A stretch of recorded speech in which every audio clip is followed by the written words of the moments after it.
New video at 10. Only 7 News capturing at least one of the twisters that hit in eastern Colorado tonight.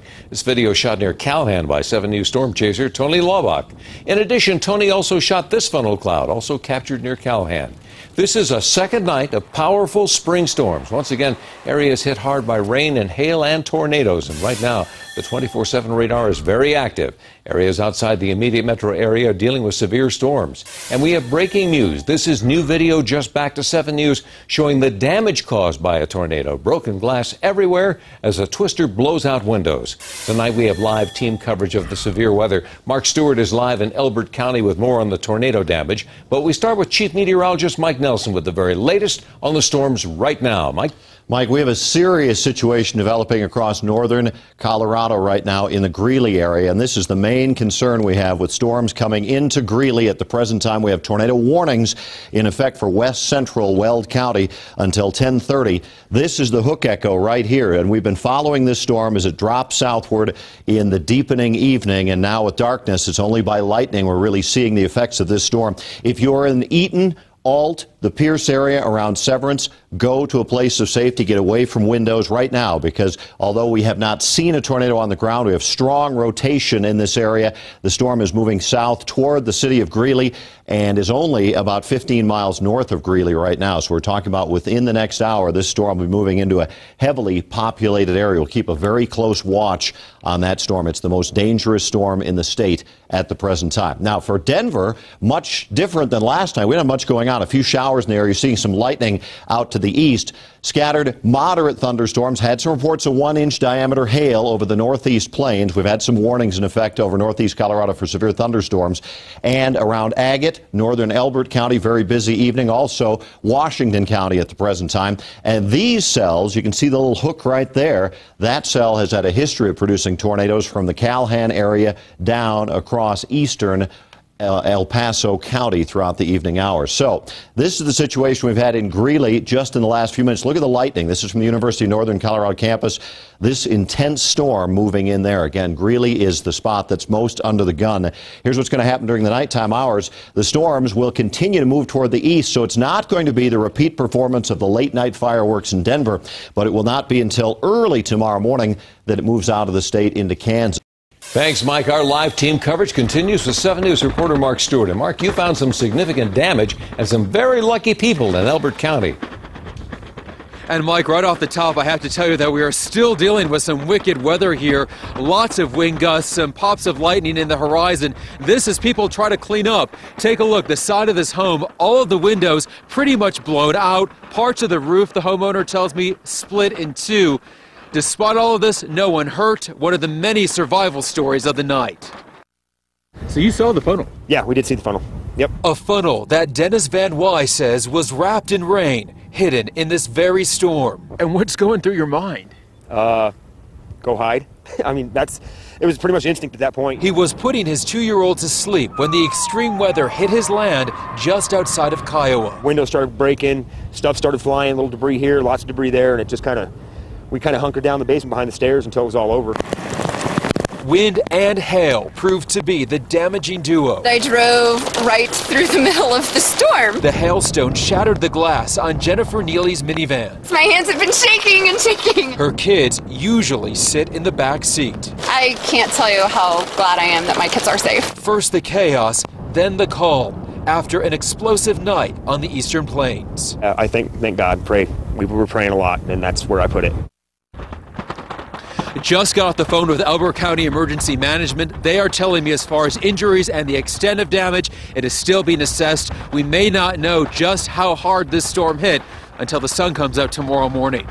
Live in Elbert County tonight, Mark Stewart, 7 News. And Storm Tracker 7 tracking storms all day. This is video from Byers. Our crew's getting hit by the first round of hail there. You can see most of it only about pea-sized. And 7 News storm chasing crews also coming across this amazing story.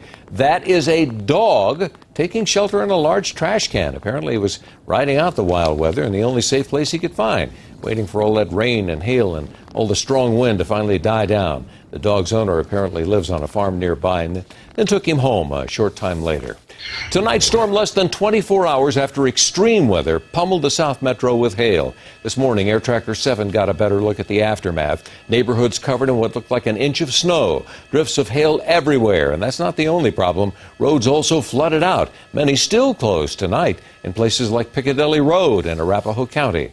And in Castle Rock, this King Soopers grocery store had to close through the weekend, or will be closed through the weekend, because the storm severely damaged ceiling tiles, flooding the store with water. The staff will inspect each item to see what can be salvaged on the shelves. 35 customers inside when that storm was overhead. Staff leading them into the basement as a safety precaution until the storm finally passed. Our team coverage continues with 7 News reporter Marshall Zellinger, who's investigating the weather's impact on the lower North Fork fire burn area. Marshall? Mike, we're learning that residents may have to pay to prevent mudslides and flooding like this home here. You know Kristen Muller, you saw her home. It was a foundation. Now she's dealing with a new problem.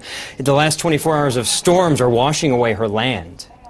This is all exposed where it wasn't yesterday. She lost her home and possessions. Now Kristen Muller is losing her land. Woke up this morning to discover the side of my hill falling away. Kristen, her husband, and 2 dogs live where their home once stood, albeit in this small airstream. There are hints of green, some grass, land protection. But early this morning, Kristen found her hillside missing. The governor really seemed behind the idea that the Forest Service really should do something about this. Since the State Forest Service started the fire, we asked if it's responsible for covering the cost to prevent erosion. A spokesman directed our questions to 2 soil conservation groups. They helped after the 2010 4 Mile Canyon fire in Boulder. 7 months after that fire, helicopters dropped straw mulch onto burned properties to prevent erosion. It cost nearly $2 million, but was paid for with state and federal grants. If Kristen wants to prevent this tomorrow, it's likely her cost. Where do we find the money to do this? Where do we find the time to do this? If we have claims that are ever paid, that's going to be sometime in the future. So right now, what do we do?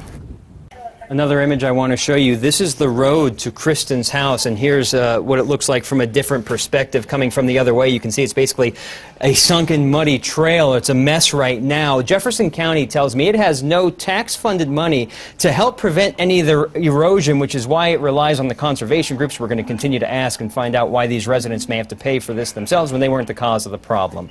Reporting live, Marshall Zellinger, 7 News. Thank you, Marshall. Colorado Springs also getting hit hard by last night's storms. The piles of hail as high as cars, burying them, and flood waters filling the basements of several homes. People like Ari Barton, who says it only took minutes for water to flood her basement and destroy pictures and memories of her family. The good news, no injuries to report from this storm. Here's the hail hits right here.